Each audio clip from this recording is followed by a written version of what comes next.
మాజీ వైసీపీ నేత విజయసాయిరెడ్డి హైదరాబాద్ లో షర్మిల ఇంటికి వెళ్లి దాదాపు 3 గంటల పాటు సమావేశమయ్యారు.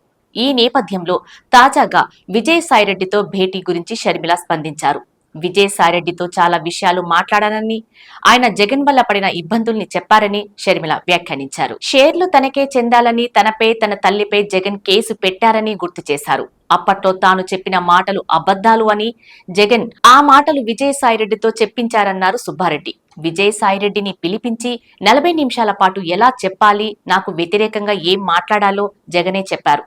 అంత చెప్పినా విజయసాయిరెడ్డి ప్రెస్ మీట్ పెట్టకపోవడంతో జగన్ ఆయనపై సీరియస్ అయ్యారట.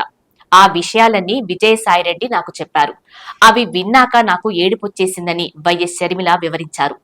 మరోవైపు జగన్ ఇటీవల క్యారెక్టర్ గురించి పెద్ద పెద్ద డైలాగులు చెబుతున్నారు. అసలు క్యారెక్టర్ అంటే ఏమిటో జగన్ మర్చిపోయారు. వైఎస్ కోరికకు భిన్నంగా అబద్ధం చెప్పాలని విజయసాయిరెడ్డిపై ఒత్తిడి చేశారు.